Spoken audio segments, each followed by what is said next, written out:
We're at our secret facility where we crank out all our great videos and broadcast them all over the world on our giant antenna. We're going to look at this week's motor test vehicle right here. But first, a word from our sponsors. Ajax Cleanser.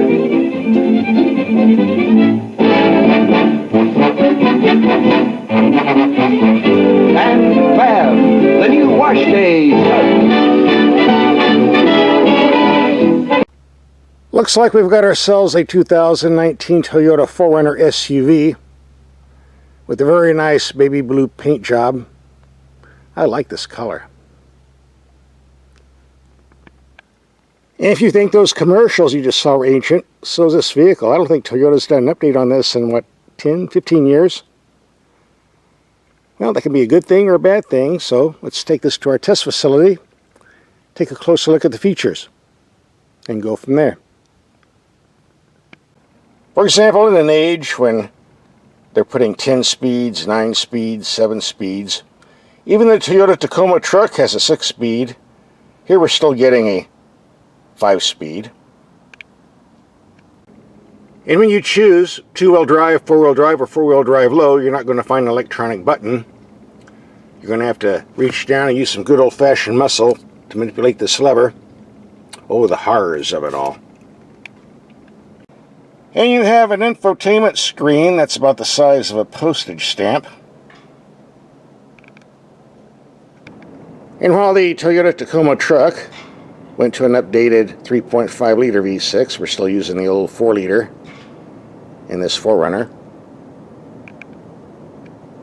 But while the critics will call this an outdated relic, there are some positive features to look here. For example, yes, the engine's a bit dated, but super reliable. They run forever. 200,000, 300,000 miles with good maintenance is not uncommon. By the way, the official fuel economy is 17 to 21 on 2-wheel drive and 17 to 20 if you get 4-wheel drive, as shown here. We'll be taking this out and doing some real-world testing so we can get the real-world figures. So don't go away. And the transmission and 4-wheel drive system is indestructible too, so I'm really not going to worry too much if we don't have 10 gears. And what's more important, instead of all these electronic buttons and infotainment systems with computer knobs that are going to break and cost a fortune to repair, here we get simple knobs. Look at the climate control. 3 giant knobs and a couple buttons. Even a monkey could operate this. In fact, with a bit of effort, I'll bet even Nancy Pelosi could figure it out. Ah, political joke. We're not supposed to do that. Demerit, demerit. You want heated seats? Again, simple buttons. The 4-wheel drive controls are located up here. Crawl, speed, locking differentials. At least I think that's what they are. I haven't taken this off-road yet, but we will. Lots of room in the glove box if you take out that thick owner's book. A well-designed gauge cluster. That's some very clear glass we've got in the rear. Oh, I forgot to tell you. Push a button and the window goes down. I don't remember the specs, but as we can see, there's plenty of storage room, especially if you fold the second row seats down. If you order a 2-wheel drive 4Runner, you can get a 3rd row seating to fit 7 people in here, I'm told. An AC power outlet, good for 100 or 400 volts. This brings us to the cost. A 2-wheel drive 4Runner runs around $36,000. This is the TRD PRO, which is basically loaded up with everything, including that roof rack. There were no options. They didn't even charge us for cargo mats. I was surprised. That puts us around 48,000 bucks. But in an age when people are paying 48 grand for Jeep Wranglers, that shouldn't be much of a sticker shock. There is one thing I do not like about these TRDs. I think it's only available with the TRD. I see too many of them. That's this phony, idiotic, stupid hood scoop, which is not a hood scoop. It's just there. There's no airflow going through these fake vents. Why do they have this here? This does absolutely nothing except drag air at freeway speeds. Unbelievable. If it was mine, I was tempted to get a saw and cut a hole there to get some airflow, but then it might let water in. I don't think I'd do that. You're just going to have to leave it the way it is and look at this eyesore. Get rid of this Toyota. I know you watch my videos. It looks stupid. Alright, first half of the video, show and tell. We're done with that. Now we're going to go out and do some driving. Get this thing dirty. We can start by taking these expensive looking headlights out in the dark and see what they do. Let's start by testing headlights and see how they perform in the dark. Here we have the headlights on a building 100 feet away with low beam, bright enough, certainly tall enough, go to high beam. Very, very bright.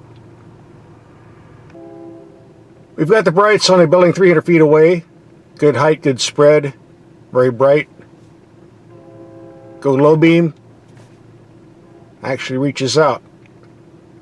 Overall, very impressive. I'm pretty sure the power steering on this rig is hydraulic. It certainly feels so. And that means it feels good. No complaints. Earlier in the video, I told you what a nice design this gauge cluster was, and it is. Unfortunately, like most Toyotas, they have this stupid plastic cover that picks up sun glare, depending on what angle you're at. Why do they do this? Get rid of these plastic covers. A very common complaint on Toyota products, but apparently they're not listening. Not a deal killer, just annoying. With this antique 6-cylinder engine, a 5-speed automatic, and a weight of over 2 tons, you're not going to lay rubber when you press the gas pedal down, but it does move out okay.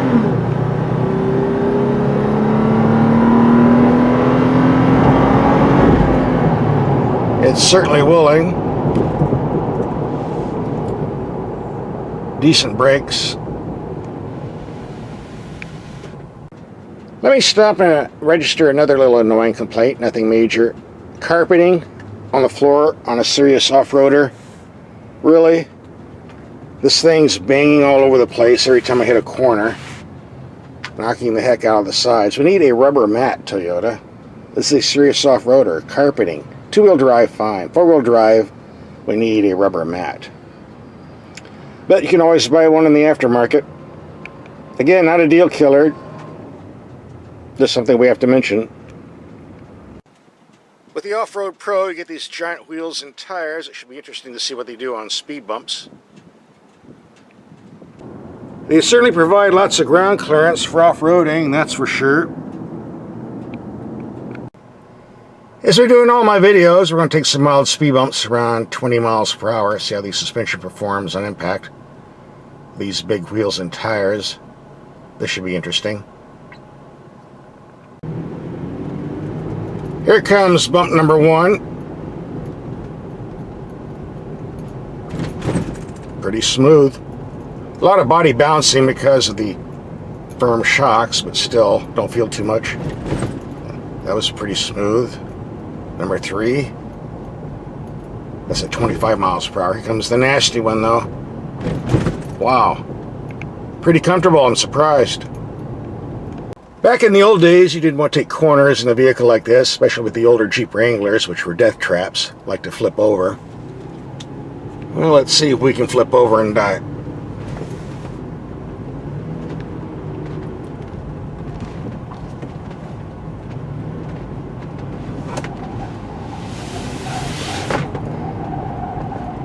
Lots of wheel spinning noise, but pretty stable.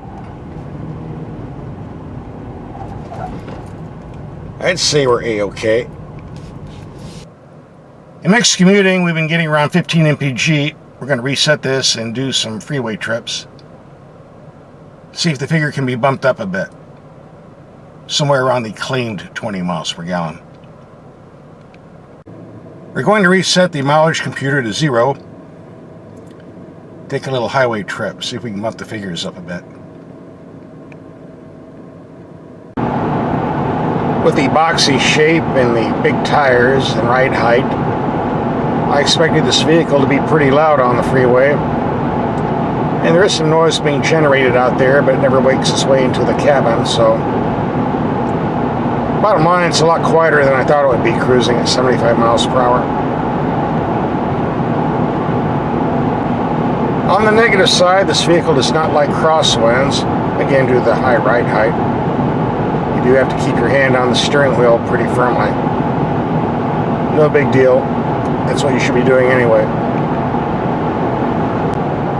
We're coming to the end of the line. We'll pull over and see what our fuel economy is. 91 miles, 75 miles per hour, 18.0 mpg, going slightly uphill. A decent figure, I would say. Well, we're going to take this off-road and do some ranch patrol duties, and I see my buddies are here waiting for me. They want to stick me with those big horns. That one right there in particular. Come here. We'll make a stop at the ranch house and pick up some supplies. You know, I've got to fix that roof one of these days. I keep saying that in every video. One of the advantages of a 4Runner is its narrow width, allowing you to squeeze into narrow trails that bigger vehicles cannot. And by the way, the rattling noises you hear, no, it's not the Toyota, it's just the gear I've gotten back. So don't send me any emails to tell me how the Toyota rattles. Toyotas don't rattle. One of the disadvantages of having a ranch by the Mexican border, the illegals like to jump the fence and squat on your property, but hey, you know what? Sometimes it's not too bad because they leave me some good drinks. What do we got in here? Oh, Anchor Steam Beer. Thank you. Be great for our next camping party. In the meantime, ranch patrol is done, so we need to go back into town. Wrap up this video. Well, I see the UFOs have been beaming up cattle for their experiments again. Well, better them than humans. Better them than me. These shocks are doing a great job of absorbing impacts on these nasty dirt roads. I'm very impressed. So what's my take on the 4Runner after a week of driving? Well, it's like this. You only have two choices if you want a real off-road vehicle under 50 grand. The 4Runner or the Jeep Wrangler.